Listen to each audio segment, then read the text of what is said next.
Bienvenidos al cuarto encuentro en el marco de la Jornada de Estudios de la Migración y Mundos Árabes, organizado por el Centro Cultural del Banco de la República, sucursal Barranquilla. Como saben, este ciclo tiene como objetivo explorar y analizar las dinámicas sociales, culturales e históricas del mundo árabe y de su diáspora en Barranquilla y Colombia. Es tanto un ejercicio de memoria histórica como un espacio de debate, investigación y apropiación social del conocimiento sobre temáticas actuales relevantes y multidisciplinares con expertos investigadores del mundo árabe en nuestro país. Próximamente les anunciaremos las fechas que tendremos con Karen David y con Alex Queser, pero el próximo jueves ya vamos a cerrar este ciclo con Oded con la conferencia Los otros y nosotros, percepciones mediáticas y diversidad religiosa de la migración árabe. La de Karen David será Recreando la Alhambra, el orientalismo romántico en la arquitectura republicana del Caribe colombiano.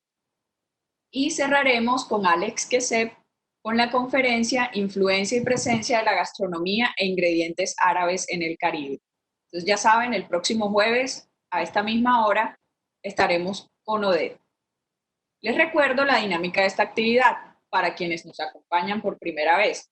Primero tendremos la intervención de la conferencista y al final abriremos el espacio para dar respuesta a las preguntas que nos envíen por el chat. Damos inicio entonces a esta jornada con Oded Gidi David, quien es magíster en estudios de Próximo y Medio Oriente de la Escuela de Estudios Orientales y Africanos de la Universidad de Londres en el Reino Unido y profesional en Relaciones Internacionales de la Universidad del Norte. Estudió idioma árabe en la Universidad de Jordania, así como curaduría y manejo de exhibiciones en City de la Universidad de Londres. Laboró como asesora de Norte de África y Medio Oriente en la Dirección de Asia, África y Oceanía del Ministerio de Relaciones Exteriores de Colombia. Actualmente es profesora del Departamento de Historia y Ciencias Sociales de la Universidad del Norte con la asignatura Los Árabes en el Caribe colombiano y es cofundadora y directora ejecutiva del Instituto de Cultura Árabe de Colombia. Con esta introducción damos inicio a la conferencia Escribiendo la nostalgia, literatura del mayar o la migración y representaciones de lo árabe en la literatura colombiana.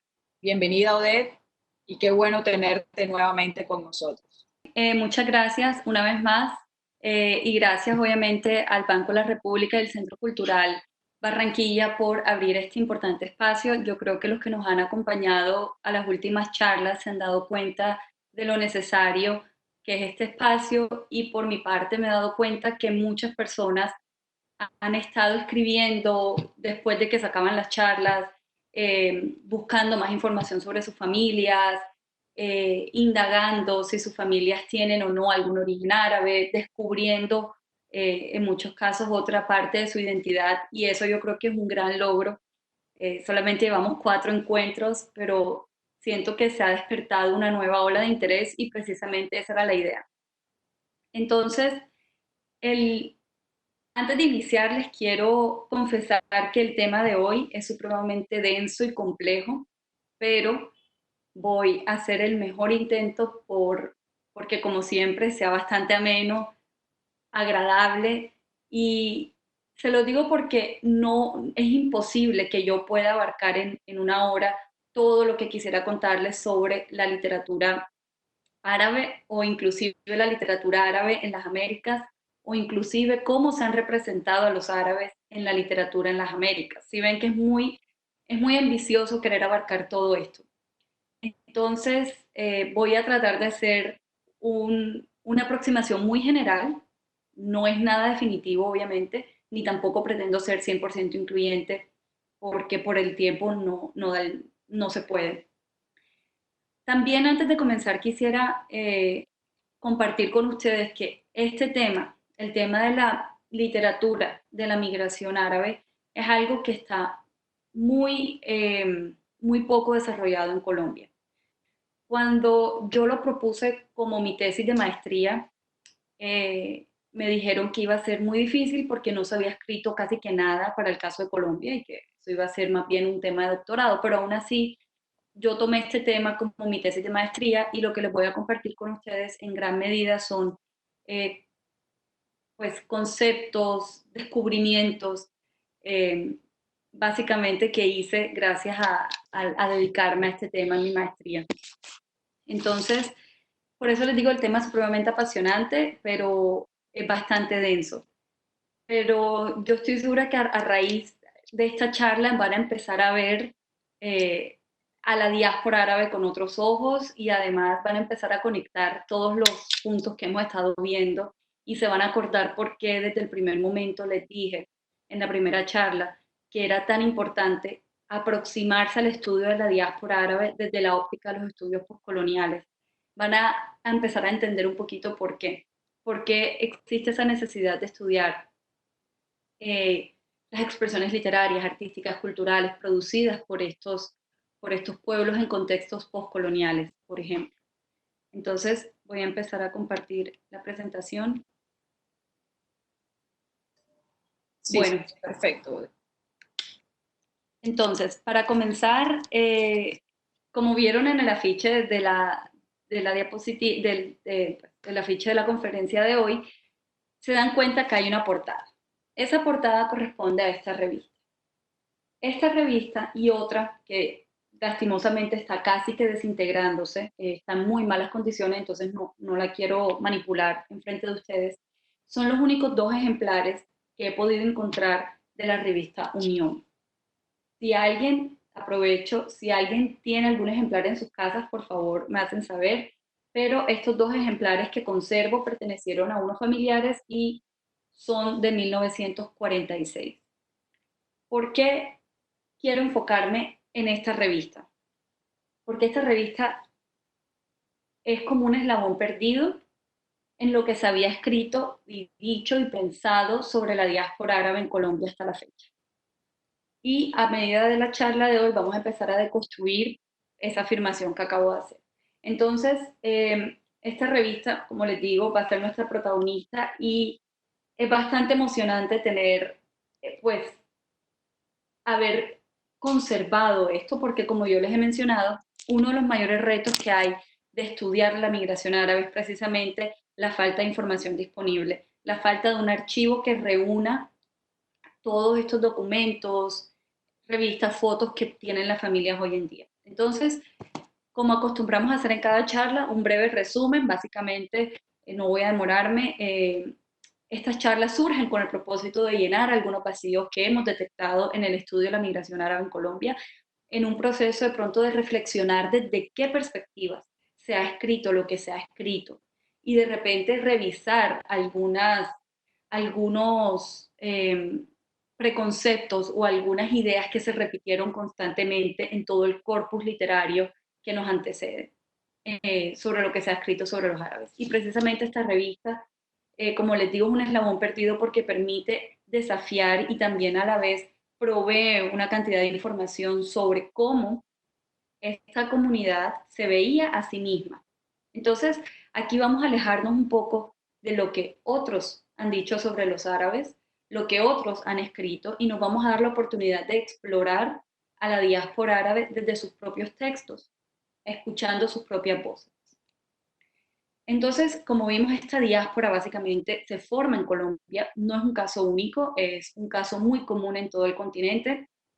Hay comunidades diaspóricas árabes en todas las Américas, en Estados Unidos hacia abajo.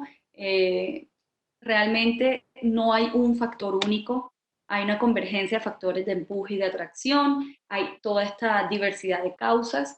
No fue el Imperio Otomano la única razón por la cual llegaron los árabes a Colombia.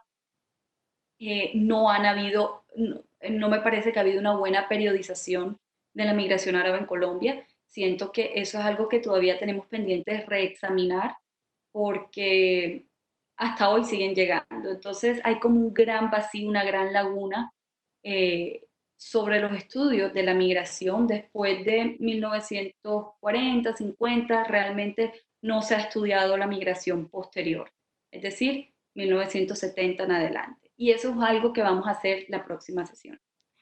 Entonces, lo que quiero rescatar de este breve resumen es que, como les dije, la migración árabe, al igual que otras migraciones orientales, como por ejemplo los chinos, fueron sujetos a discriminación legal legislativa, porque se empiezan a establecer decretos que limitaban su entrada a Colombia, pero también discriminación en prensa, e inclusive se empiezan a crear una cantidad de ideas, imágenes, estereotipos sobre los árabes en el imaginario colectivo.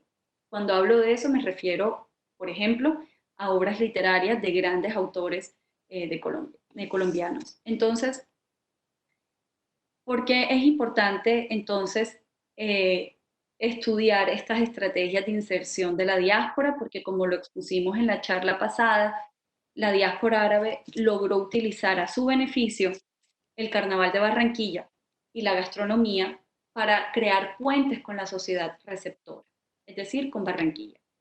Los clubes sociales también jugaron un papel importantísimo. Jugaron un papel de preservar las tradiciones, preservar el espíritu, la esencia de comunidad de esta diáspora, pero también facilitaron la asimilación con la sociedad receptora. Entonces, los árabes de cierta forma empiezan a salir de sus barrios donde estaban confinados, salir de las actividades tradicionales que por un lado habían asumido, pero que también en el imaginario colectivo se había pensado que eran de único desarrollo de los árabes, como por ejemplo el comercio.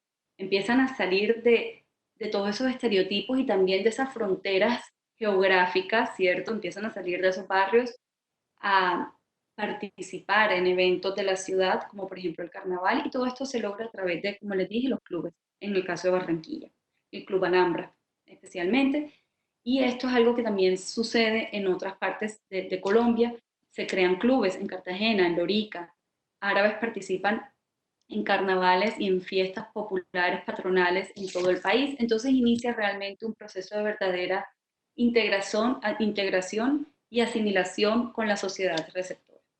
Entonces, aquí es donde dejamos la charla pasada y donde vamos a retomar hoy.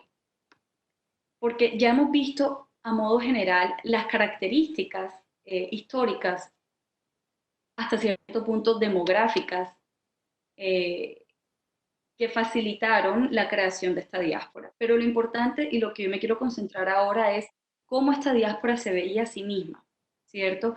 ¿Cómo se veían ellos? ¿Qué rol se estaban atribuyendo ellos, los miembros de la diáspora árabe aquí en el Caribe? Antes de hacer eso y de explorar la revista Unión y algunos autores de origen árabe, quiero hacer una breve contextualización de lo que han dicho los autores colombianos acerca de los árabes. ¿Por qué es importante esto? Porque como les dije en la primera charla, mucho de lo que hay sobre los árabes responde a algunas ideas y percepciones orientalistas, ¿cierto? También algunas construcciones que se han repetido sin ser revisadas, que se han vuelto como verdades absolutas y en muchas ocasiones la imagen del árabe en la literatura colombiana recoge esa confusión y esos estereotipos que hay sobre los árabes y de cierta forma los inmortaliza, ¿verdad? Entonces, eso obviamente en la obra de García Márquez, cuando hablo de inmortalizar, que más que nuestro Nobel para inmortalizar estas imágenes. Entonces, el hecho de que hayan personajes árabes o inspirados en características árabes en la literatura colombiana no es algo aislado a Colombia. Esto pasa y ha pasado en Cuba, en Argentina, en Brasil, en Chile también. Y si nos damos cuenta, cuando empiezan a aparecer estos personajes arabescos o inclusive pues algunos árabes en estas obras de autores latinoamericanos, uno empieza a percibir cómo los árabes empiezan a volverse una parte integral de, del escenario, de la vida política, de la vida pública, de la vida social de estos países. Y entonces, cómo esta presencia de estos árabes es inmortalizada en el imaginario literario y en las obras literarias. Entonces, yo porque encuentro como problemático dos de las más grandes menciones o referencias que hay sobre los árabes en la literatura colombiana. Lo encuentro problemático porque precisamente está basada en estereotipos. Estas imágenes están basadas en estereotipos y de cierta forma en desconocimiento histórico, que pues obviamente a través de estas charlas estamos tratando de redescubrir y de reeducarnos sobre algunos de estos temas. Porque, o sea, no es al final culpa de nosotros como lectores que estamos entendiendo el pasado de la forma como lo entendemos, porque muchas veces hay narrativas dominantes que tienden a opacar todas las otras narrativas, inclusive las voces subalternas. Entonces no es nuestra culpa que tengamos que hacer este ejercicio de revisar lo que se ha escrito sobre los árabes, y yo creo que no tiene nada de malo ni es negativo en ningún sentido. Entonces, ¿por qué para mí es problemática la forma como se han presentado a los árabes en la literatura colombiana? Cuando pregunto generalmente, ¿qué sabes tú sobre los árabes? Me van a contestar dos cosas. Uno, van a hacer referencia a la obra de David Sánchez Julião o van a hacer referencia a la obra de Gabriel García Márquez. Entonces, para empezar, la obra de David Sánchez Julião, a mí me parece que uno, eh, es bastante discriminatoria en el sentido de que repite ciertos estereotipos, o sea, inmortaliza unos estereotipos como fijos, inamovibles en Abraham Alumor, en ese personaje que es Abraham Alumor. Y si tú escuchas realmente con un ojo bastante crítico, dejas de lado la risa, el sarcasmo, el chiste, a mi modo de ver hay bastantes cosas ofensivas, pero es algo que se ha tolerado por mucho tiempo. Pero a mí me parece problemático. Y en segunda instancia, en alguna ocasión, obviamente yo no estoy demeritando la obra de David Sánchez Julián en ningún caso, sino que la forma como él representa a los árabes me parece a mí que contribuye a ahondar y continuar bastantes estereotipos que, como sabemos, no son afines a la realidad, ¿cierto?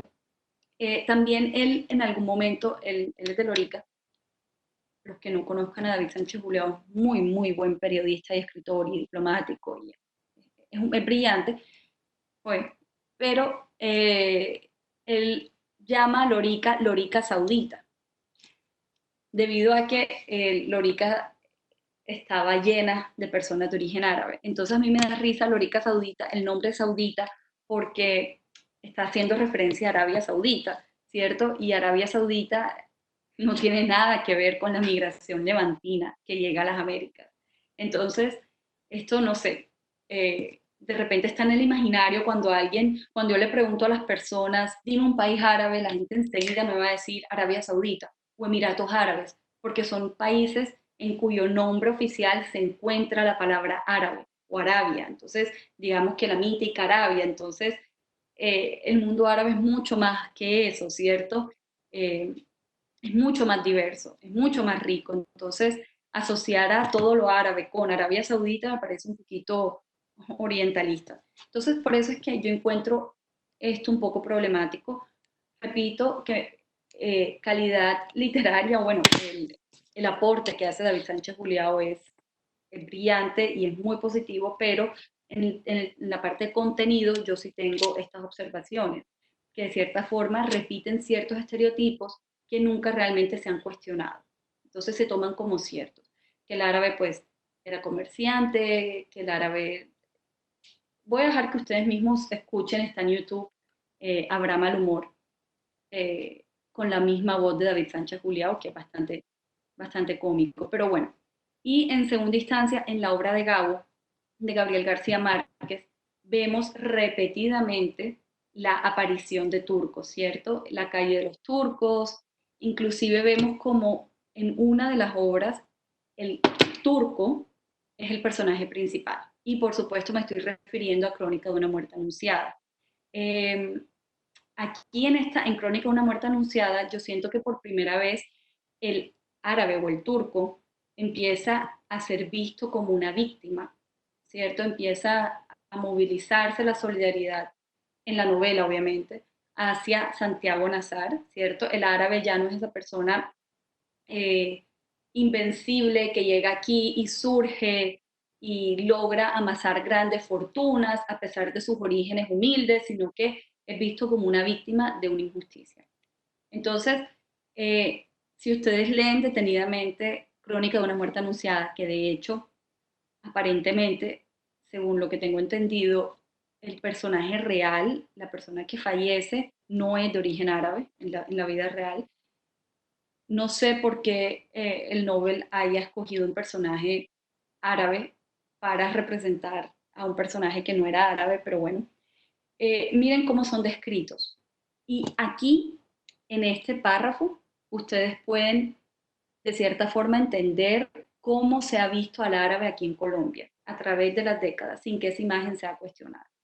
Básicamente, como personas que se dedicaban al, al comercio o a criar ciertas cosas que aquí no eran comunes de comer, de consumir, como por ejemplo los corderos o la berenjena, eran unidos, laboriosos y católicos. No, no eran todos católicos, ya eso lo vamos a ver en la próxima sesión. De hecho, eh, algo que sí es muy cierto en lo que menciona Gabo, y de pronto esto responde a su alma investigativa y a su alma periodística, es cuando él se refiere al idioma árabe. Efectivamente, como lo vimos en la charla pasada, el idioma árabe no fue preservado y enseñado a las próximas generaciones, porque el idioma árabe fue en muchos casos visto como algo que creaba barreras entre las personas de origen árabe y la sociedad receptora. Sin embargo, algo contrario pasó con la gastronomía. La gastronomía tendía a eliminar esas barreras en caso de que las hubiera entre la sociedad receptora y las personas de origen árabe. Entonces, como bien dice Gabo, efectivamente los árabes en gran cantidad de casos, dejando de lado a los árabes musulmanes, ellos sí fueron más ociosos con la preservación de la lengua árabe, perdieron el idioma. Entonces, eh, realmente cuando ustedes revisan Cien años de soledad, cuando ustedes revisan Crónica de una muerte anunciada, inclusive a Héctor Rojas Erazo, que no tenemos tiempo de revisarlo, van a encontrar algunas referencias constantes y comunes sobre los árabes. Entonces, ¿por qué es importante entonces explorar qué dicen los árabes de sí mismos? ¿Cierto? Ya hemos visto a muy grandes rasgos lo que dice la literatura colombiana sobre los árabes, y ya a cada uno le corresponde la tarea de seguir buscando si les interesa más representaciones de lo árabe. Por ejemplo, Héctor Abad Faciolince tiene un libro llamado Oriente empieza en el Cairo, si no estoy mal, y el libro, a mi modo de ver, también es bastante orientalista. Entonces, pero bueno, eso es, digamos, que lo que se ha escrito así eh, principalmente en Colombia. Y como les digo, no es culpa de nosotros estar eh, influenciados por el orientalismo, porque inclusive hasta el día de hoy, si ustedes ven cualquier película, cualquier serie producida en el hemisferio occidental, muy probablemente va a repetir estos tropes, como lo llaman en inglés, o estos conceptos o estas imágenes sobre los árabes que responden obviamente a construcciones orientalistas. Para resumirles eso, véanse la película Aladino y van a entender lo que les quiero decir. Porque es importante pensar en las migraciones como fenómenos que no solamente mueven personas, sino también ideas. Porque en este ejercicio es cuando nosotros podemos empezar a deconstruir esa cantidad de constructos, valga la redundancia, orientalistas que tenemos. Entonces, ¿a qué me refiero con esto? Las migraciones afectaron muchísimo, no solamente a las sociedades receptoras, en este caso Barranquilla, Colombia, sino también a los lugares de origen. Las patrias de origen, los lugares de origen, también sufrieron modificaciones y cambios debido a la migración de sus ciudadanos, por decirlo así. Y hoy vamos a ver un ejemplo, que es precisamente a través de la literatura. Si ustedes se dieron cuenta en el título de la charla, probablemente vieron una palabra que nunca habían visto antes, que es la palabra mahjar, una palabra en árabe. Y por ahí ahora quiero comenzar a deconstruir un poquito qué significa mahjar y por qué es importante estudiar la literatura de la migración. Mahjar es un término que en árabe proviene de hijra, o migración, traslado, más o menos se puede traducir como eso, y tiene dos acepciones.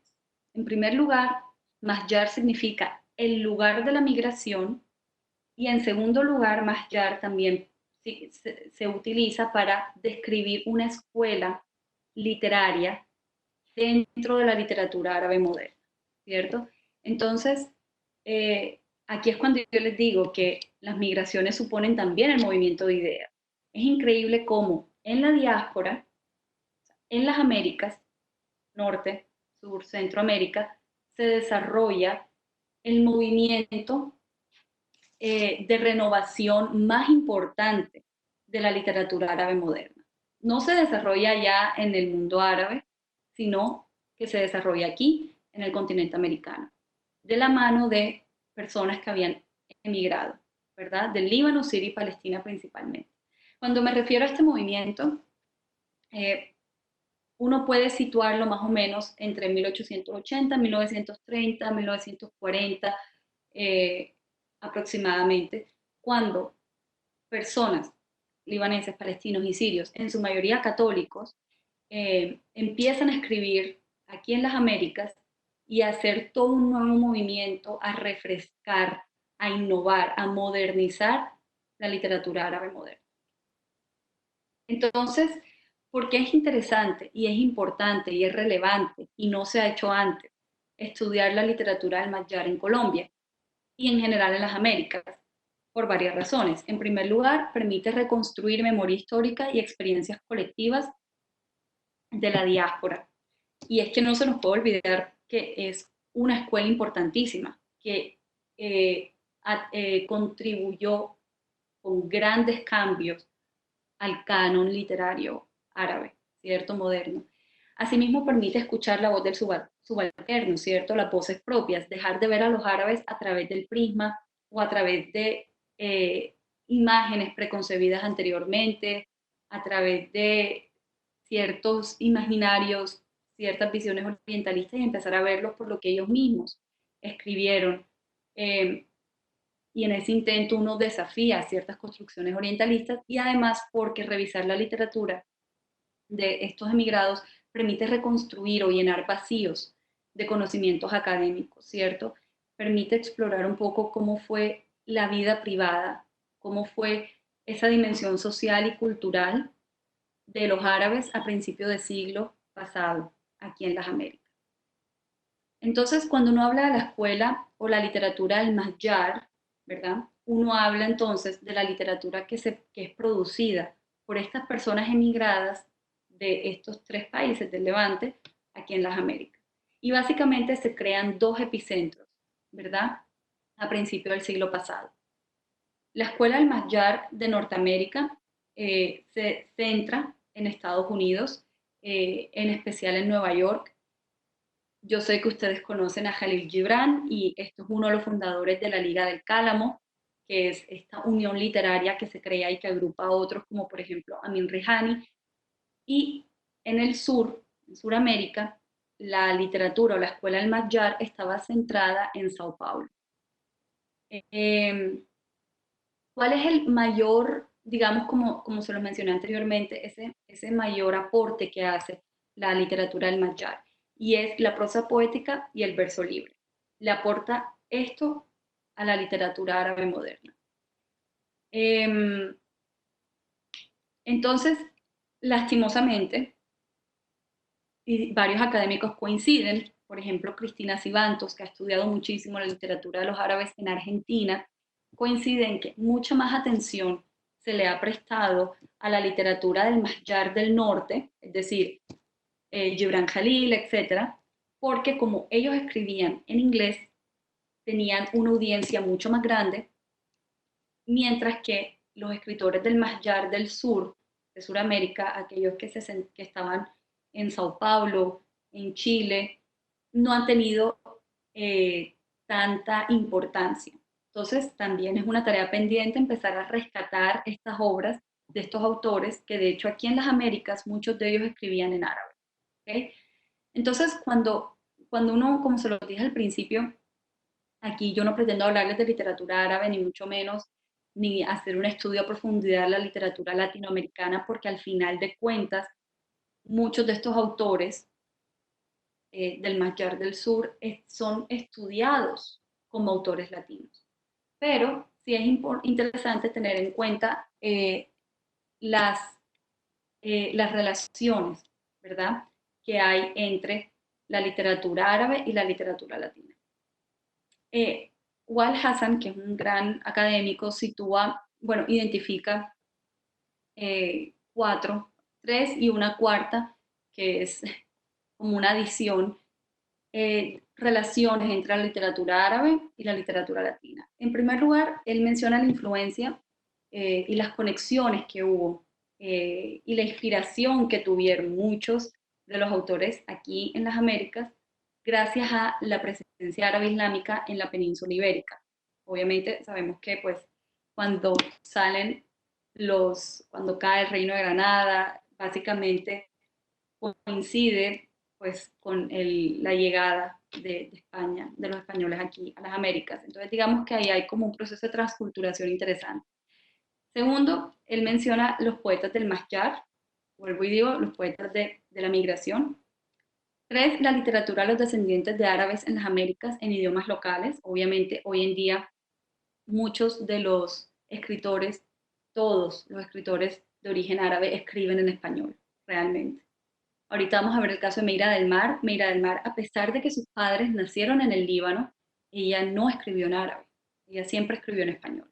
Y solamente en toda su obra poética, solamente encontramos dos palabras en árabe, solamente, escabullidas por ahí en dos poesías.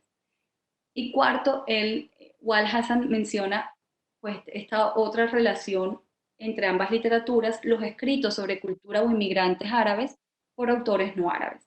Por ejemplo, Gabo, David Sánchez Juliao, Héctor Abad, etc. Entonces, cuando nosotros hablamos de la literatura del Magyar, ¿cierto? En especial la poesía fue uno de los géneros, el género principal realmente de esta escuela. Uno habla de tres temas orgánicos o temas comunes, transversales a todas las obras de todos estos autores, tanto el Magyar del Norte como el Magyar del Sur.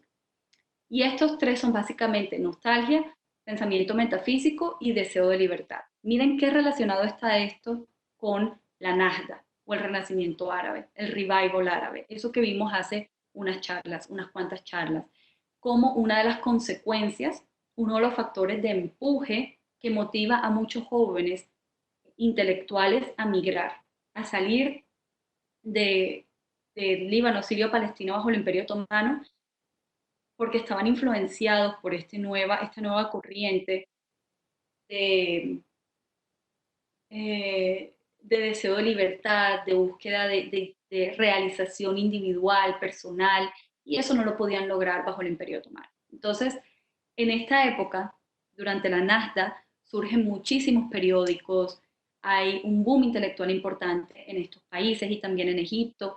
Entonces, esto digamos que está muy relacionado con los temas que van a ser comunes y populares en la literatura del Magyar en las Américas.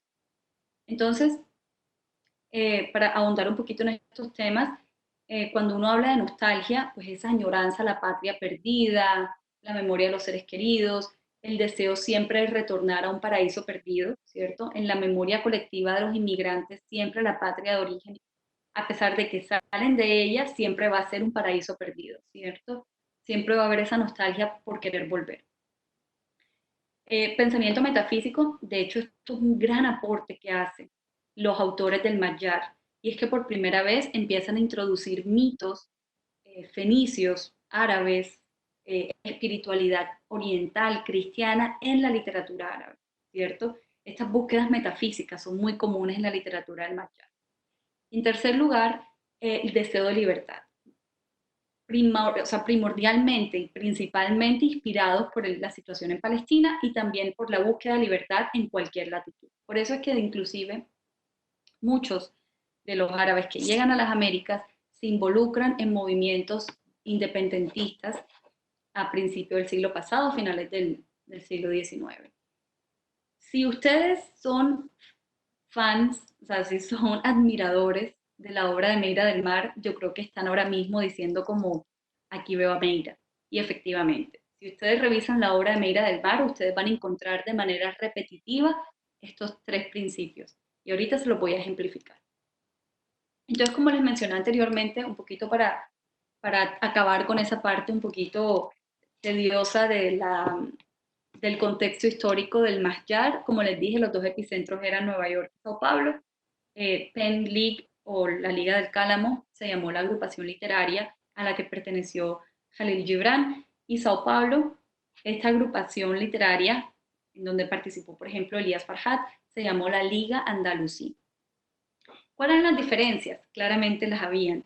El norte tenía un discurso mucho más romántico, pro asimilación, querían innovar mucho más, alejarse de las estructuras tradicionales árabes. Ellos son los que introducen el verso libre. Mientras tanto, los autores del Masjar del sur eran supremamente tradicionalistas. Ellos, de cierta forma, esta escuela conserva las estructuras literarias clásicas. Las poesías tienen un tono bastante declamativo, bastante retórico, eran panarabistas, se involucraban en movimientos independentistas y siempre, siempre iban a tener al Andalus como un referente. Inclusive en esta revista, si ustedes la leen con detenimiento, van a encontrar que hay una nostalgia gigantesca por Al-Ándalus, ¿cierto? Por ese, Al-Ándalus fue visto como ese gran ideal de convivencia, de coexistencia entre religiones, entre pueblos diferentes. Entonces, miren que inclusive el nombre del club de la diáspora árabe en Barranquilla era el Club Alhambra. Y el nombre de la liga literaria en Sao Paulo era la Liga Andalusí. Entonces, ya empezamos a ver cómo todo lo que hemos visto en las charlas anteriores empieza a hilarse. Entonces, ¿qué pasó en Colombia? Les estoy hablando de Nueva York, les estoy hablando de Sao Paulo. ¿Qué pasó en Colombia con la literatura y con la migración? Lastimosamente, hasta la fecha yo no he encontrado autores en Colombia famosos, publicados, de origen pues, árabes, que escribiesen en árabe o que pertenecieran a alguna de estas asociaciones a principios del siglo XX. Yo todavía no he encontrado. Según mis cálculos, básicamente los primeros autores de origen árabe empiezan a aparecer en Colombia.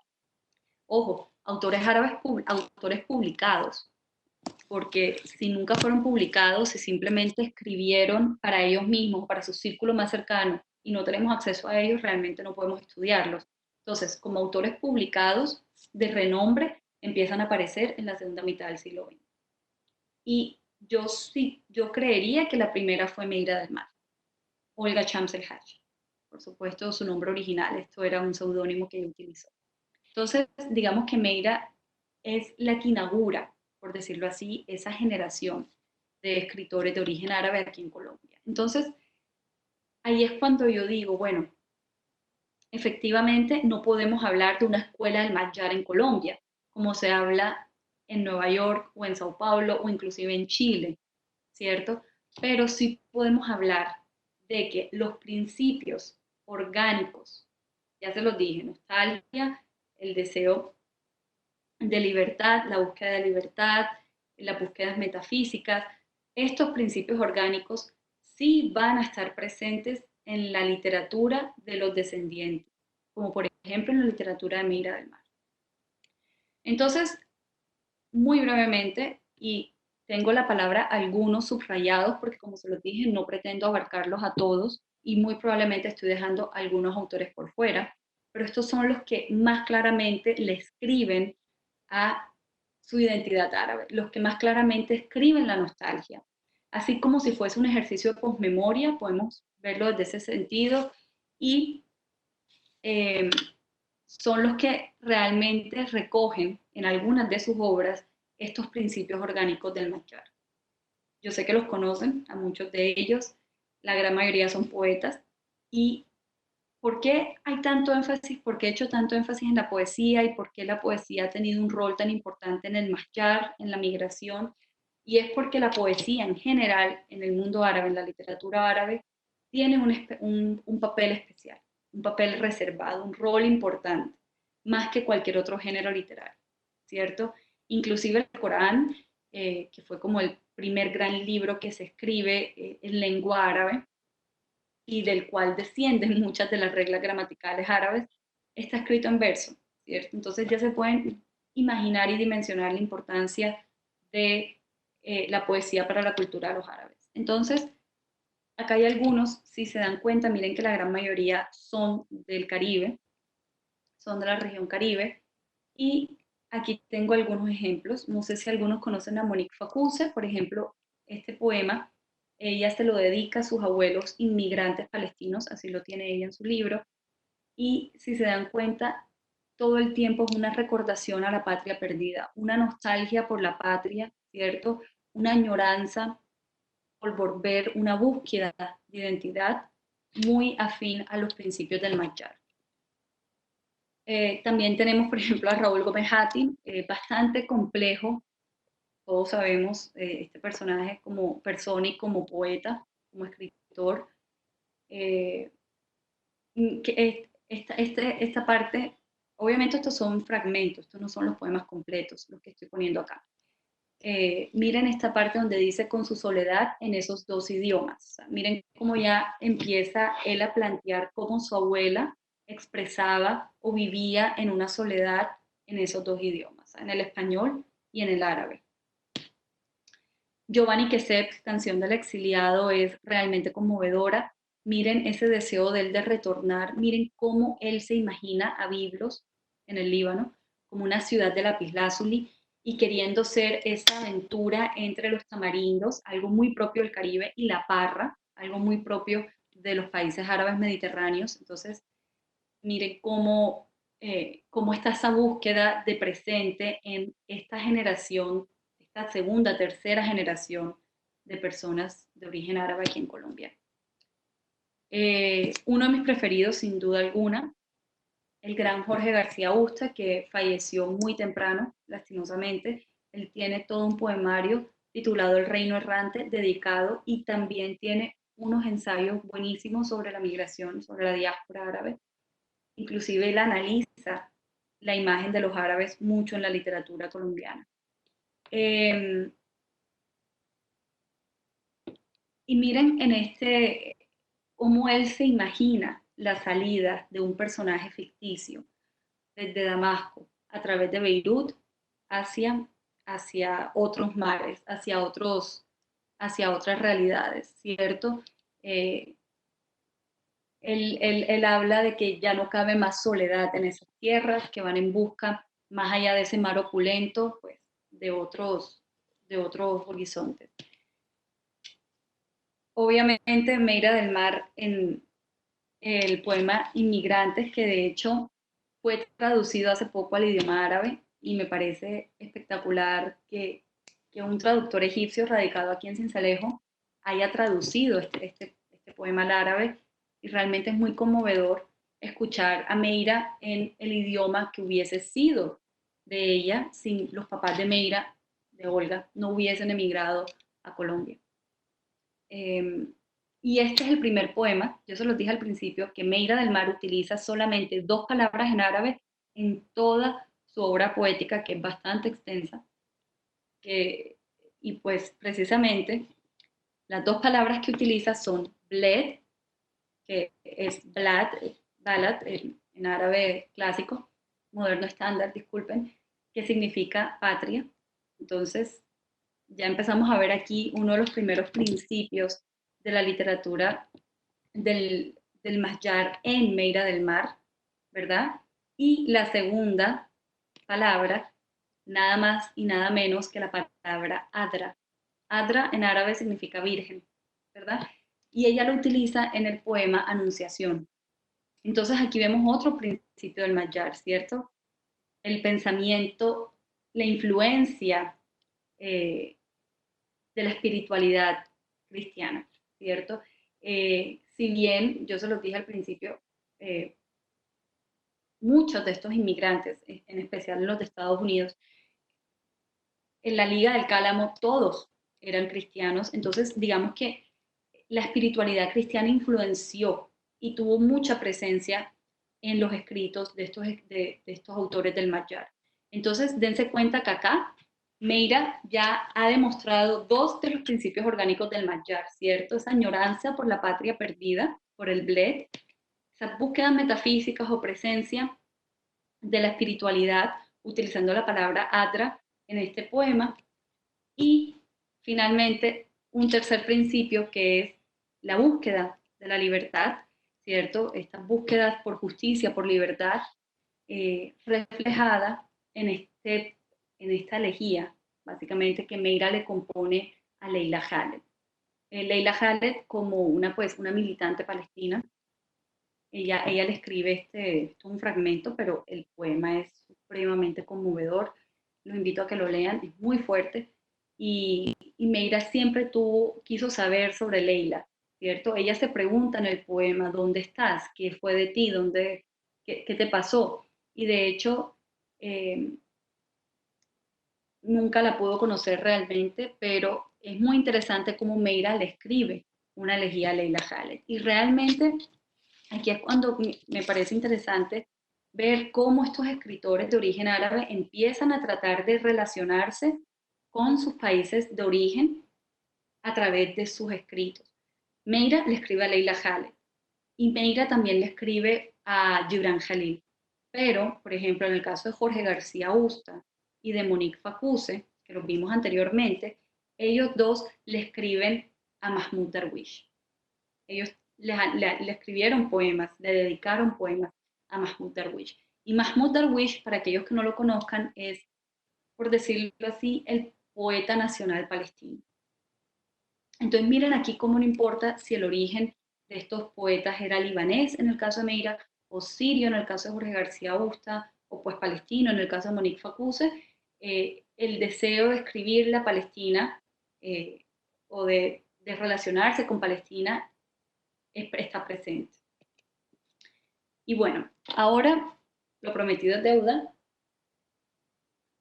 ya que revisamos algunos muy abuelo de pájaro, honestamente, la obra de estos autores y vemos cómo demuestran efectivamente los principios de la literatura del Mayar, vamos a explorar un poquito la revista Unión y por qué la revista es importante.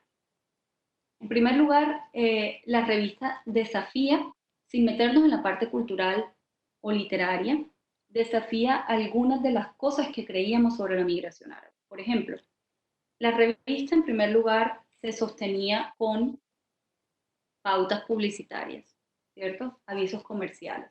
Y si nosotros hacemos una revisión de estos avisos comerciales, estas revistas de 1946, se van a dar cuenta de que no todos son comerciantes, ¿cierto? Hay doctores y hay diferentes tipos de profesiones, hay toda una amplia gama de productos, servicios que están siendo ofertados por por los miembros de la diáspora árabe, no solamente en Barranquilla, sino también en Cartagena. La gran mayoría de las pautas comerciales correspondía a Barranquilla y Cartagena. Esto para que vean un poquito el interior de la revista, para que vean cómo eran las pautas. Y en el caso de esta, por ejemplo, me llamó la atención que también de los más o menos 60 avisos publicitarios, uno era de una mujer de la comunidad que tenía su negocio y lo estaba publicitando. Y esto es 1946. Y además, lo que más me llamó la atención es que había una pauta publicitaria de un inmigrante libanés musulmán, de la familia El Neser.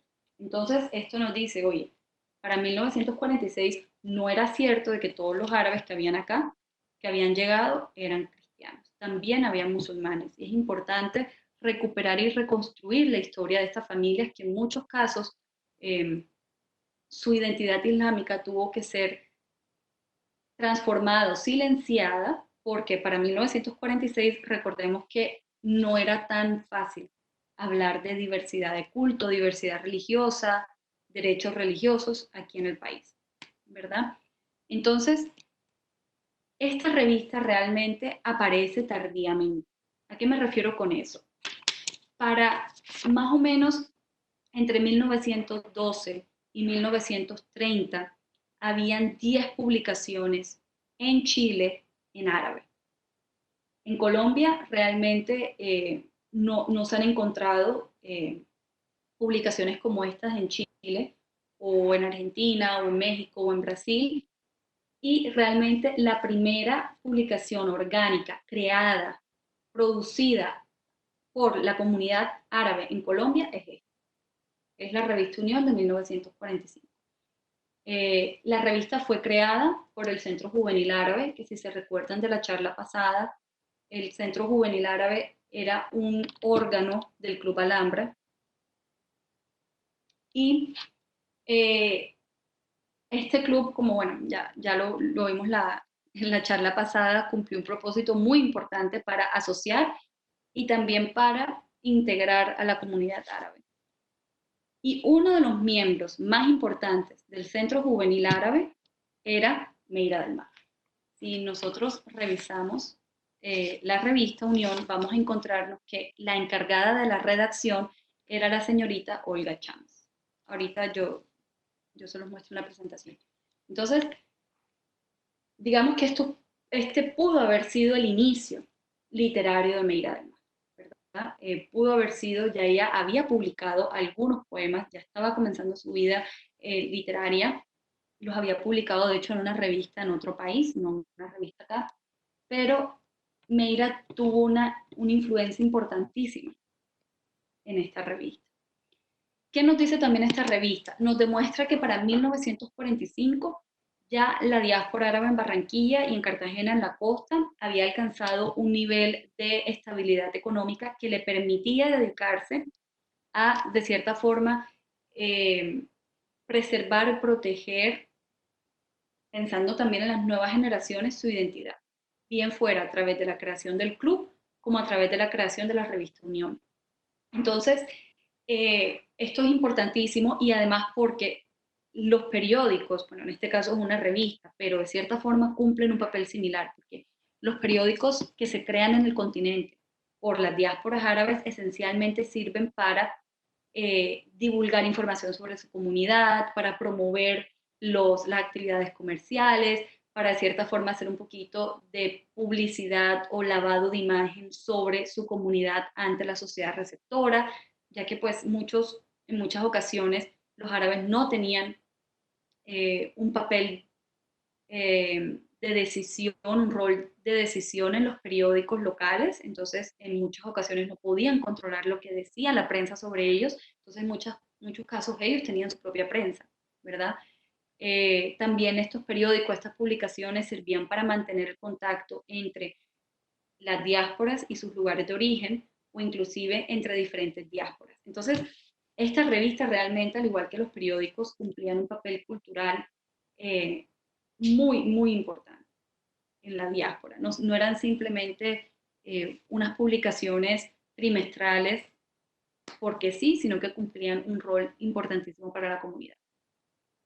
Entonces, otra cosa importante de esta revista es que por la elección de los artículos ustedes se dan cuenta que cumple también los principios de la literatura del Mayar. La revista está llena de referencias al Alhambra, está llena de poemas, de historias, de personajes andaluces, pues de la España islámica, y también demuestra algo muy importante, y es el uso, o más bien el desuso, del idioma árabe. El idioma árabe ya para 1945 no era, por decirlo así, el idioma que la comunidad utilizaba en el espacio o en la esfera pública. El árabe ya había quedado relegado a la esfera privada, a la casa, y la comunidad expresaba su arabidad, su identidad árabe en idioma español. Y esto es bastante importante también porque esto no pasa en otros países. En otros países del continente el árabe sigue teniendo un papel importante adentrado ya el siglo XX, pero aquí en Colombia se pierde muy temprano, ¿verdad? Estas son las dos portadas, disculpen que tienen estas marcas de agua, pero esto es un trabajo que está todavía inédito, son las únicas que quedan realmente, son dos ediciones de 1946, y si se dan cuenta, el eslogan, por decirlo así, de la revista era órgano oficial del Centro Juvenil Árabe, minarete de ideal y de cultura. Algo también bastante romántico y bastante ambicioso. Y por el nombre de la revista, Unión, nosotros podemos inferir que el comité de redacción, el director de la revista, las personas que la consumían y que pautaban en ella, estaban buscando precisamente eso, la unión de la diáspora entre sí y también la unión de la diáspora con la sociedad receptora. Porque, y algo que es bastante interesante, es que inclusive nosotros encontramos pautas publicitarias de Bretaña Postobón. Miren esta pauta de Bretaña Postobón en una revista de la diáspora árabe. Esto también nos indica a nosotros que eran reconocidos para este momento, para 1946, como una comunidad de cierta forma pudiente que podía ser un mercado importante para Bretaña Postobón. De pronto es por la cantidad de whisky, de hecho, que importaba muchas personas de la comunidad, porque sí hay en varias pautas comerciales promoción de importaciones de whisky y de otros licores. Entonces, de pronto por eso. Estas son suposiciones, claramente, hasta que termine esta investigación realmente. Entonces, en la revista también hay algunos indicios de cómo esta diáspora mantenía, nutría relaciones transnacionales con otras diásporas. Por ejemplo, hay escritores de Argentina, de Venezuela, de Uruguay, escribiendo constantemente en la revista. De hecho, eh, Esteban Fayad, él elogia la labor literaria de Meira del Mar. Y si se dan cuenta, en muchos casos, por estas referencias constantes al Andaluz, digamos que la diáspora estaba de cierta forma añorando o tomando al Andaluz como un modelo a seguir. Ellos de cierta forma pensaban que si los árabes pudieron convivir con los españoles durante pues el periodo de tiempo conocido como al Andaluz, como la España Islámica, eh, en el pasado, bien podían ellos también hacer lo mismo en su presente, ¿cierto? Entonces, por eso es que Al-Ándalus tenía esa connotación tan importante para muchas personas aquí en la diáspora en Latinoamérica. También retomando un poquito los principios del Mayar, si ustedes se dan cuenta, aquí en esta imagen que tenemos a la izquierda, la editorial de la edición número 2, que es la que está bastante deteriorada, la portada que estaba deteriorada. La editorial se llama Palestina, bastión inexpugnable del arabismo.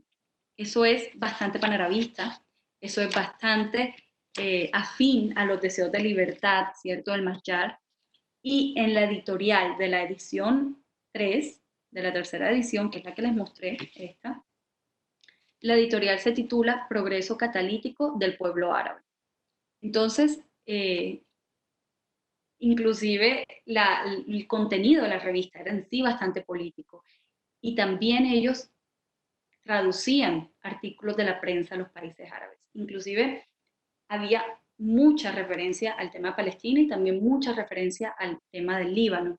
En una edición hubo toda una discusión muy profunda publicada en la revista sobre la propuesta de crear una nacionalidad única para todos los árabes. Entonces, en la revista mostraron esas dos posiciones y la posición oficial de la revista era que no estaban de acuerdo. Cada uno debía tener su nacionalidad. Sirios, libaneses, palestinos, etc.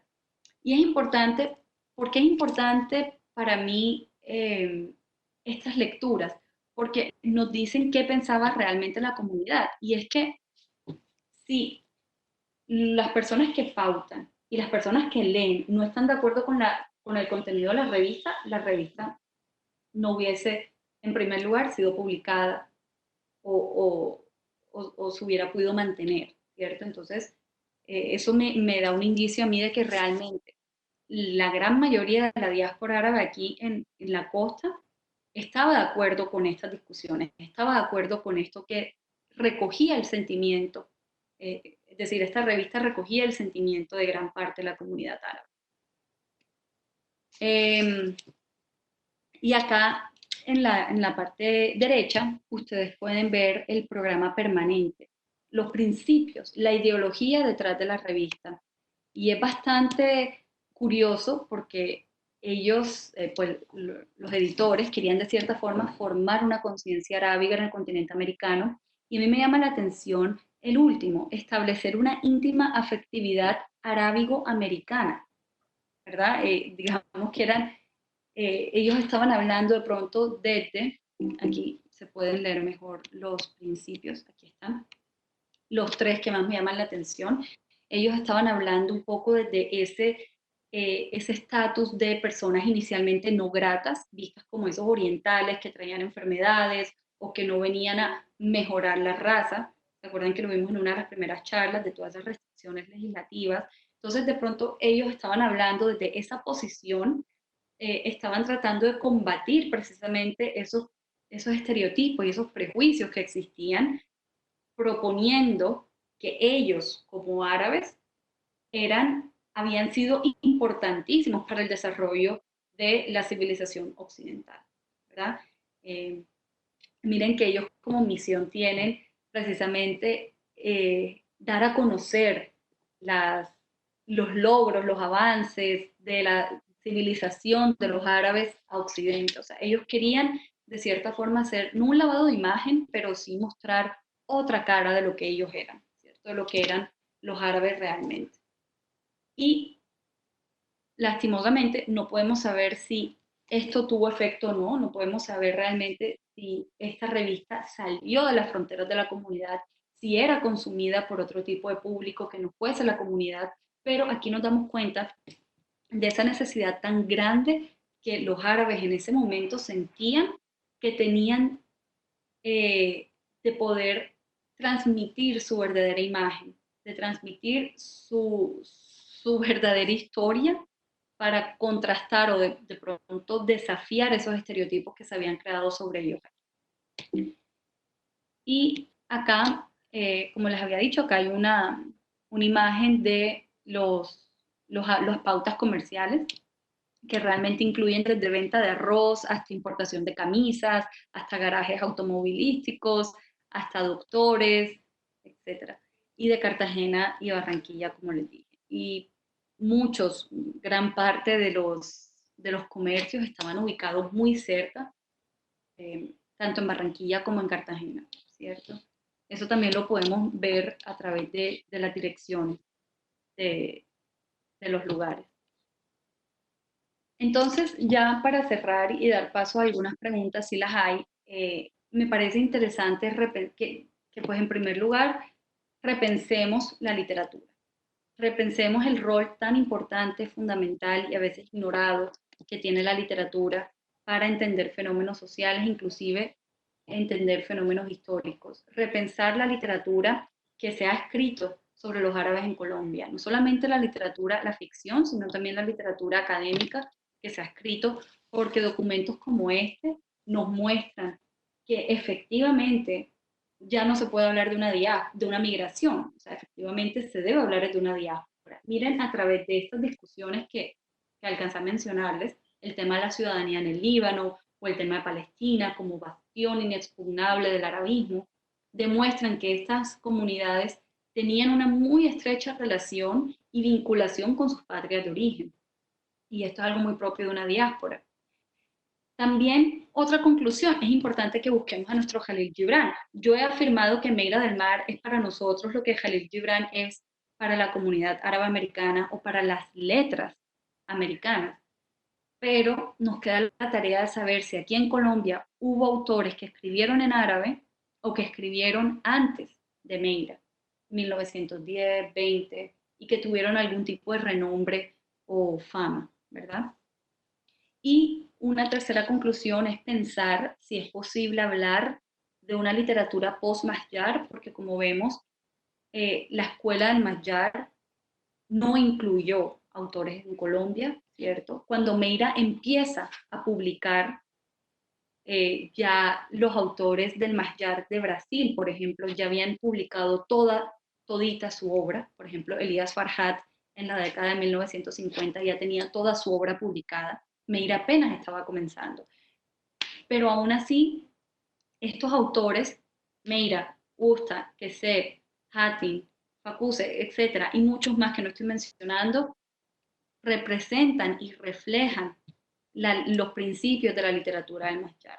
Entonces esto también es una invitación para dejar de ver a la migración árabe en Colombia como un hecho aislado y de importancia conectar, de estudiar a esta presentación, a esta diáspora con otros fenómenos, otras diásporas en el continente.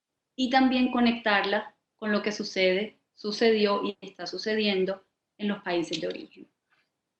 Entonces, ya yo termino por acá con estas 3 conclusiones. Gracias, Ode, por este detalle tan, podríamos decir que es a grosso modo, pero a la vez muy detallado porque nos permite enfocarnos en esas otras miradas que tú mencionabas.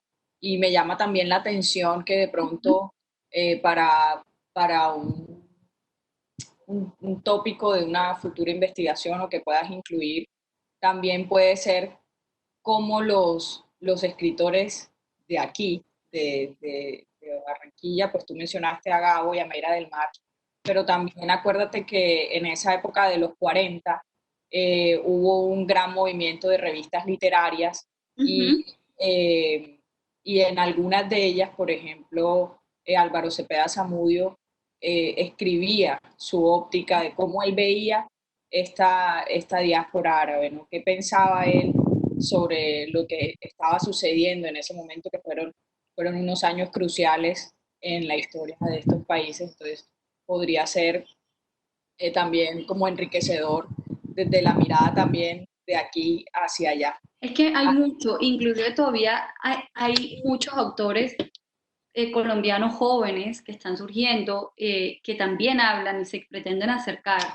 a los árabes, o inclusive, y no mencioné la prosa, pero pues Juan Gosaín y Luis Fayad han escrito novelas muy interesantes, y también, se me olvidaba mencionarlo, hay todo un género que tampoco ha sido investigado, Katy, y es las autobiografías de personas de la comunidad.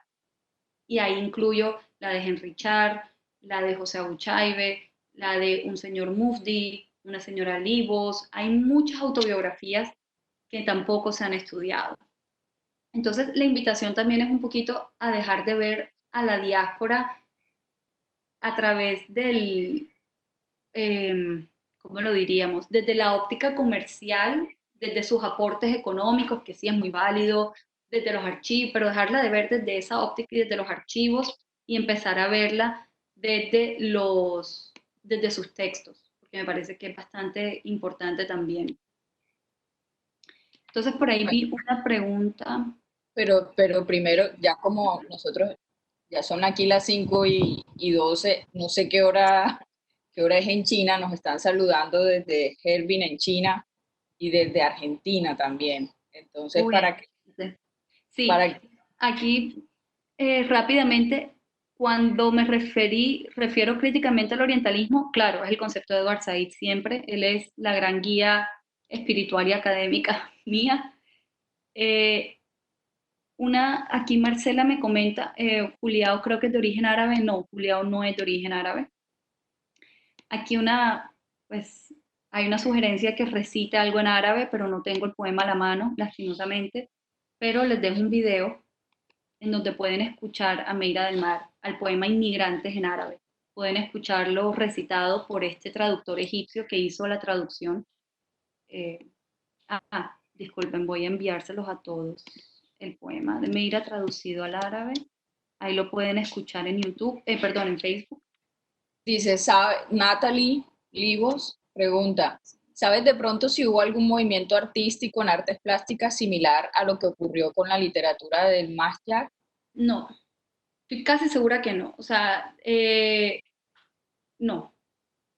De pronto, o sea, como lo hablamos muy por encima la clase pasada, sí ha habido pues hay inclusive muchos artistas de origen árabe en Estados Unidos, hay muchísimos aquí en las Américas, pero realmente no hay un movimiento organizado ni tampoco se ha historicizado, por decirlo, pues, tratando de traducir el concepto en inglés, no se ha hecho sobre las artes.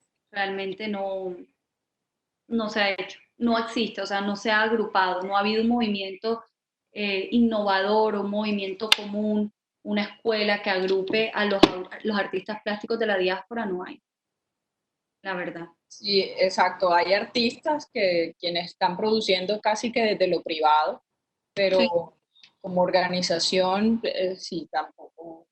Pero No. sí, por ejemplo, si hay artistas colombianos que en sus propuestas contemporáneas incorporan algunos elementos y temas árabes, sí los hay. Sí, sí. Pero que hay un movimiento de artistas de origen árabe, no. En las Américas, no. Yo creo que es porque una, una de las razones. Por ejemplo, Joana Calle ha hecho mucho esto, incorporar estos elementos en el arte contemporáneo colombiano, elementos de la cultura árabe o islámica. Pero yo creo que esto, una de las explicaciones es que realmente eh, la literatura, las letras tienen un papel muy importante en la cultura árabe. O sea, la tradición literaria de los árabes es, es notoria. O sea, hay una cantidad de escritos, de compendios, de volúmenes de literatura árabe preislámica y a partir de todo el periodo de arabización e islamización del mundo árabe, y pues incluyen grandes obras realmente y muy recientes, como por ejemplo Naguib Mahfouz, etc. Una pregunta que vamos a responder justo la charla entrante, que es, porque hay pocos musulmanes en Colombia, eso lo vamos a responder la otra charla. Y aquí, sí, correcto, Juliao no es árabe, sino que es sefardí. Sí, el apellido Juliao es judío sefardí, según yo también tengo entendido. Entonces, no es árabe. Hay otras preguntas, perdón. Ah, bueno, aquí de China contestaron que son las 6:30 de la mañana. Uy, Hay un movimiento de danzas, me imagino que de igual manera organizado, que si conoces, si hay alguna organización sobre esto, no sé. no, como lo dijimos en la charla pasada, todo el escenario o el gremio de la danza árabe en Colombia realmente no proviene de la comunidad porque no lo podemos conectar o asociar directamente a la migración árabe, porque las personas que llegan aquí a Colombia, en su mayoría, en su gran abrumadora mayoría, son del Líbano, Siria y Palestina. Y la danza árabe, como se ha popularizado aquí en Colombia, es esa danza más que todo surgida en Egipto bajo ciertas circunstancias particulares donde hubo también mucha influencia colonial. Entonces, eh, danza tampoco, o sea, la danza, si queremos hablar de danzas practicadas por la diáspora árabe en las Américas, yo diría que es el dabke. Y hay muchas agrupaciones de dabke en todo el continente, en Argentina, en Chile, en Colombia, que es una danza folclórica típica levantina, mixta, hombres y mujeres, pero de danza no hay. Eh, Aquí hay una pregunta sobre la arquitectura. En Argentina hay varias casas con arquitectura islámica a partir de la construcción española colonial influenciada por la arquitectura árabe. Bueno, eh, ese justo va a ser el tema de la charla con Karen David. Entonces, ella lo puede explicar mucho mejor. Pero hablando de arquitectura, el gran arquitecto colombiano Rogelio Salmona incorpora, de hecho, el uso ornamental del ladrillo y las soluciones bioclimáticas en sus edificios. Eso es también, digamos, otra influencia eh, de Oriente, que no me gusta llamar Oriente, pero bueno, aquí en Occidente. Entonces, sobre arquitectura, tendremos a la Sí, mejor para ese tema. especialista, sí. Adolfo García pregunta qué deben aprender las comunidades que atraviesan actuales procesos de migración de la diáspora árabe. Eso es una muy buena pregunta y yo creo que es la resiliencia porque a pesar en muchos casos, la traumática pérdida de la patria de origen, porque en muchos casos, inclusive en la actualidad, la mayoría de las migraciones se dan precisamente por desplazamientos forzosos, por conflictos, guerras, miren Siria, por ejemplo, Irak, por ejemplo. Y a pesar de que pasó algo muy similar, que en muchos casos las personas que emigraron nunca pudieron retornar, específicamente en el caso, por ejemplo, de los palestinos, que era imposible retornar porque no contaban con una ciudadanía, un documento que los acreditara como palestinos. Aún así pudieron construir unas vidas mal que bien prósperas y ser resilientes ante esa pérdida, ¿cierto? Que en muchos casos pudo haber causado también muchísima dislocación y traumas y fracturas generacionales, pero aún así no los impidió de construir país, ¿cierto? Y cuando hablo de construir país, estoy hablando de construir país Colombia, porque a pesar de haber perdido esa patria, de pronto como precisamente una respuesta a la pérdida de esa patria fue querer construir una patria acá, construir patria.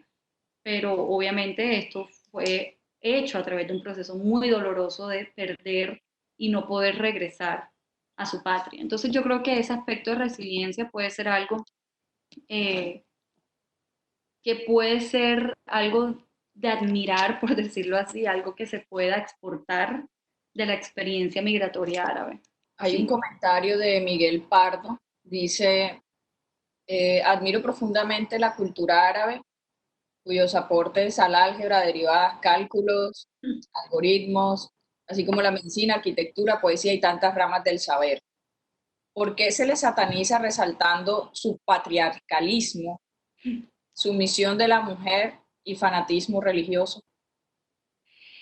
Súper buena pregunta. Y yo te puedo contestar la pregunta, pero la mejor respuesta te la puede dar Edward Said. O sea, precisamente Edward Said, un académico palestino-estadounidense que inaugura los estudios postcoloniales, es el que se dedicó realmente toda su vida a investigar eso. ¿Por qué?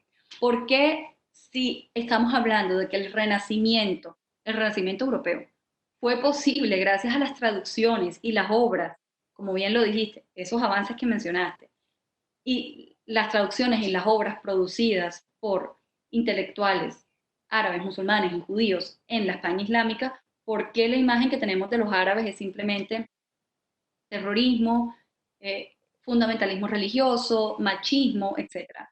Y precisamente eso responde a esa urgencia, a ese afán de Occidente de crear una imagen de Oriente opuesta, adversa, con objetivos políticos bien definidos, ¿cierto? Eh, y de eso vamos a hablar la otra charla, justo de ese tema del tema de las percepciones que tenemos. Eh, pero yo como siempre lo digo, por ejemplo, tú mencionaste el caso de la sumisión de la mujer, el tema de género. Yo siempre digo que los problemas de género son, el tema del género es un problema en las sociedades árabes islámicas, pero no un problema de las sociedades árabes islámicas.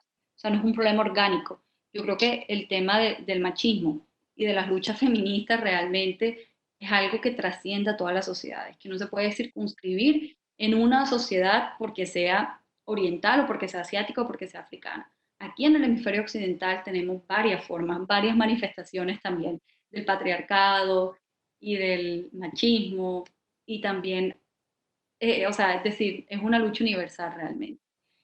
Pero de verdad te recomiendo que este tema de las representaciones y por qué se ha satanizado, vilipendiado tanto a los árabes y estereotipado tanto, realmente responde a una necesidad de Occidente de crear un enemigo, crear una imagen de una civilización inferior, opuesta a Occidente, la cual se puede colonizar, la cual se puede ocupar, la cual se puede inclusive destruir.